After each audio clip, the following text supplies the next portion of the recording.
Hi,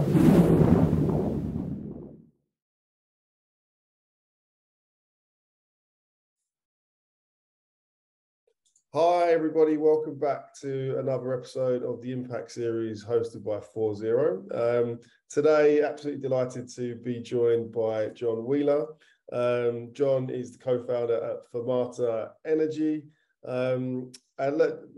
John, it's a pleasure to have you here. I think what you're doing over with Fermata Energy is incredibly it's exciting. It's so for those people that don't know about you, about your company, tell us a little bit about the business. Sure. So we are a vehicle to grid company, and I don't know if anybody has ever come across that term yet, but it has been been increasing in interest. There's more and more activity around vehicle to grid really every week. And that's been happening for the last 2 years. And what that basically is all these electric vehicles that are being deployed all over the world are just really big batteries on wheels. They're getting bigger all the time, and they're everywhere. You can drive them everywhere. They're parked outside buildings, homes. And what vehicle to grid is a way to tap that energy storage in that battery. So it's basically, you can charge the electric vehicle just like a normal charger, giving that energy to the vehicle, but then the vehicle can also discharge into the grid and give some back to do various things. Like you could power your home if there's an outage, you could power a building or a critical piece of infrastructure like in California, or you could sell your energy back when the grid really needs it. And in doing so, earn money, which is important because then that can lower the total cost of ownership of the EV, increase adoption.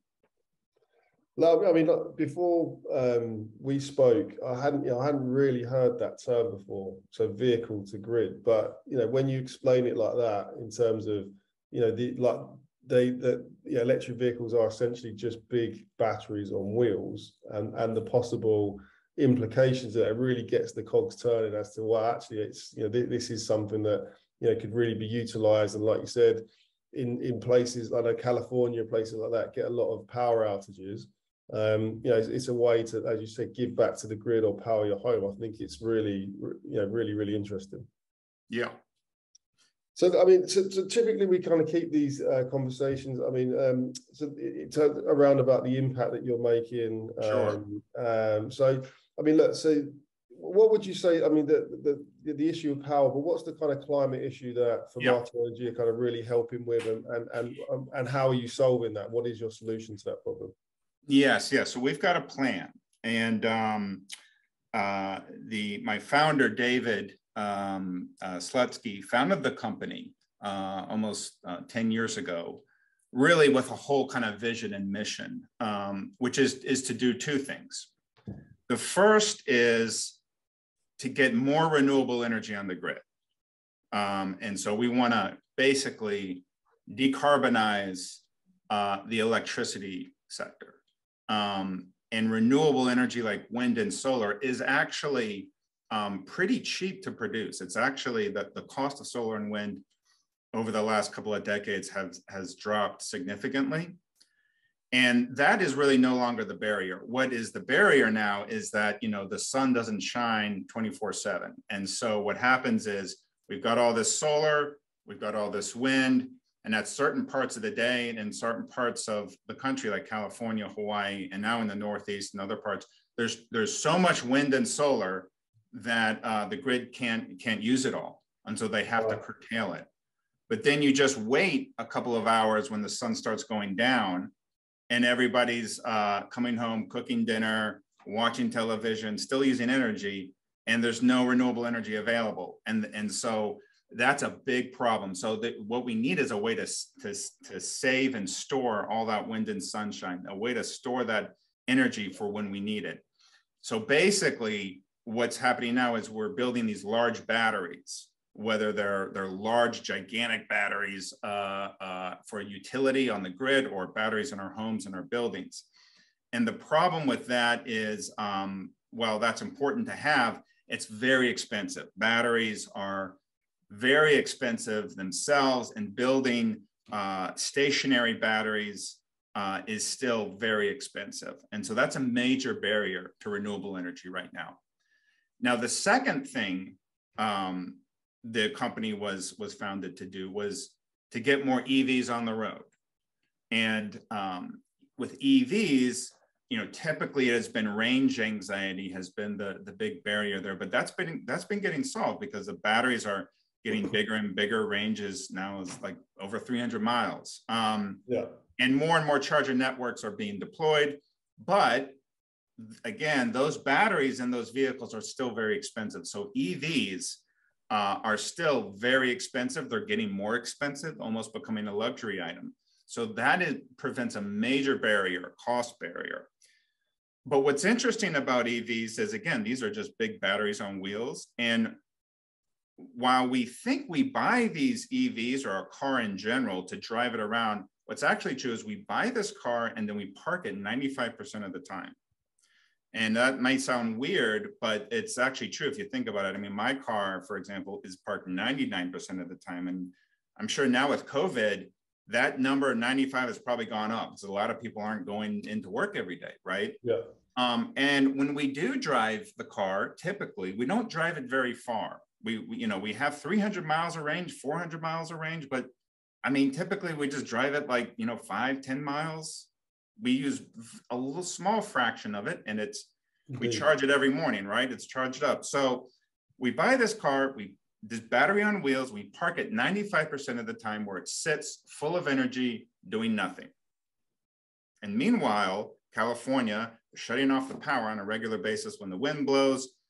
There's havoc being wreaked across the grid. The grid is literally on fire in California. It's freezing in Texas. It's underwater. It's certain in Florida and other parts. And then there's all this pressure that's being put on the grid with renewable energy, with more EVs. So there's a great need for energy storage. And we have all this energy storage parked outside of the places right where it's needed. Now, if we could tap into that energy storage, not all of it, just a little bit, we won't drain your battery.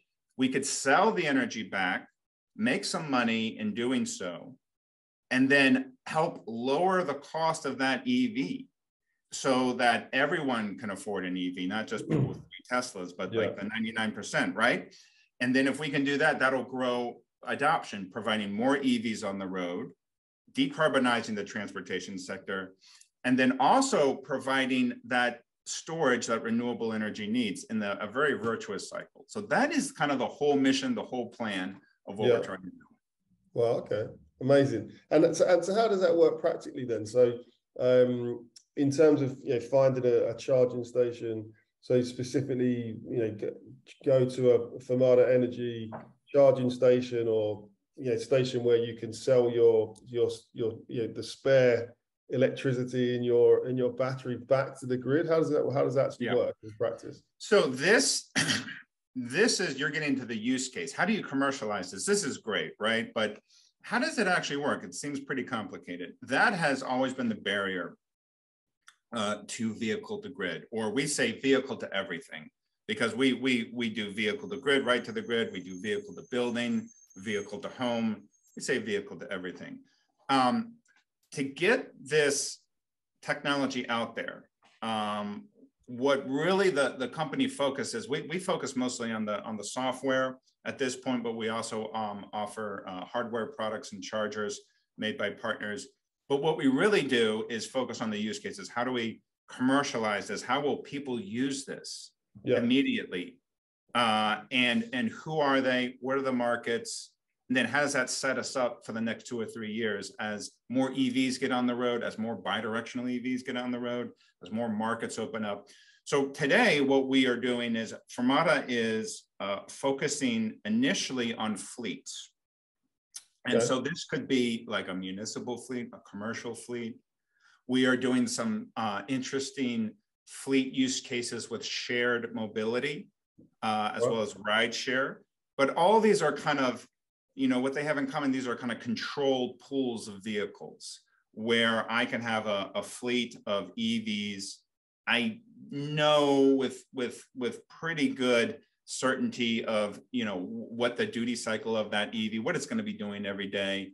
And also those EVs can also own the charger, which makes things simple. And so that is how we are launching, kind of taking the first step to introduce this technology, is working with fleets, Right. where the fleets they come home, many of them are done by the end of the day.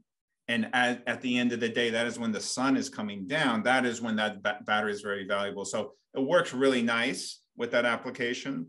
But we also want to get into, I think, the next kind of frontier, which everybody is looking at, is residential. And with that is, you know, I want to have one of these chargers at my house so that when I come home and park and then start, you know, cooking dinner, my car is making me a ton of money, right? Or helping pay for the charger and paying down the money, paying down the car, and doing so by helping renewable energy, right? And then if there's a storm, which happens, you know, a lot in the U.S., and you know, the grid can go down for a couple of hours. It can go down for a couple of days in some parts of the country. Now I have a giant battery that could potentially power my car for days and days. And if I need that car to recharge, I can drive it somewhere that has power, drive it back. It can work with a stationary system at the home. So it provides multiple values to the residential sector as well as commercial. And that's kind of, those are the two kind of frontiers. Eventually we'll get to, you know, a public charger that you can kind of drive up to, and you might want to charge, but you might also drive up and park and discharge some of it to make money, get free parking potentially or more. But that's a couple of years from now. Yeah, I think that's I mean that's what it really interests me in the sense that if you can, that everybody wants to do the right thing. I think there's obviously everybody feels like they should do the right thing. You should buy an EV. You should try and live a sustainable lifetime. But equally, if there is a kicker, if the kicker is actually you can also use your car and any spare battery to sell back to the grid and receive a bit of an income, some money back for that, it's win-win. And I think it's things like that, like you said before, that really help with adoption. An EV at the moment, it really is a bit of a luxury item, but we're never going to get full EV adoption unless low middle income families can afford one as well. And if you can therefore sell back the surplus energy within your battery, I think that that certainly makes a lot of sense.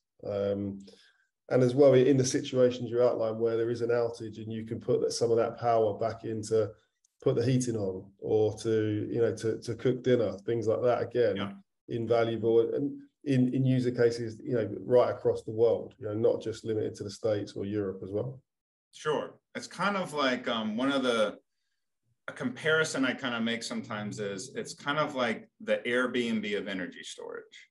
So, it's kind of, some people might buy a vacation home somewhere and they use it like, maybe a week or two out of the year, right? But they just own this thing, it's sitting there unused. Or it might be a spare bedroom, right? And it's been proven that people are willing to kind of rent that out to a perfect stranger and have somebody live in their house for a day and then get money, right? Yeah. Now, we're doing kind of the same thing with your car in your garage, but the difference is you don't have to deal with anyone. There's no stranger in your car or having to clean up or anything. So it is kind of very much in this kind of shared economy market space that is growing and evolving every day. And what does the future look like then, John? What does the next 3-5 plus years look like for Fermata Energy? Sure. Well, what's really interesting is kind of what I alluded to, is that at the beginning is, this term V2G is getting more and more attention every day, and there's more and more announcements made by major OEMs that are really jumping into this space. I mean, I think, last week Volvo announced that their flagship vehicle, the XC90, is going to be fully bidirectional and powering your home and selling energy back. Yesterday, GM, and this week, GM announced that they are going full on with V2G, launching a whole platform that does this. And so what's interesting is basically, I would say at this point, almost every single automotive OEM, every single one of them, at least has a V2X strategy. And many of them are well on the way to implementing that. So what's happening is this technology is coming very quickly. We already have the F-150 Lightning. The Nissan Leaf has been bidirectional for almost a decade now. And more technology is coming on the road. I think we will see certainly fleet V2G in the next 3 years. Everyone loves school buses. Those is a slam dunk, no brainer for V2G. They park all the time in the summer. That's when the battery is valuable. But really any fleet can make tremendous value from this. I mean, we're making $4,000 to $5,000 with a little old Leaf in the middle of the summer throughout the Northeast. That is dramatically reducing the cost of ownership of that vehicle. Yeah. But the next frontier then is we'll start seeing this in our homes, right? We'll be integrating with solar in our homes, and you'll have a V2G system at your house, particularly if you're somewhere that loses power, very high value. And then I think, you know, if you're looking beyond that, the whole goal of what we're doing is to kind of lower the cost of storage so we can grow renewable energy. And so what we'll see is, you know, EVs becoming cleaner. The fuel that they're using can rely more on solar energy because the EVs are able to provide the storage that it needs in a very symbiotic relationship. And so that just, you know, I just think that's just going to keep going to evolve, and both will grow together. Amazing. Well, I mean, look, it certainly sounds like a bright future. It sounds like, it just makes a huge amount of sense as well. And so I'm surprised that someone's not been doing it before, John. And I really do wish you the best of success. From it, the more people I speak to like yourself, the more people that are doing great things for the grid and enabling really an economy where we can utilize renewable energy rather than relying on fossil fuels. We need these initiatives. So John, it's been great having you as a guest. Really enjoyed speaking with you today, and I look forward to kind of to following your journey and seeing how it all develops. Great. Thanks a lot, Michael. I enjoyed it too. Nice one. Thanks, John. Speak soon. All right. See you.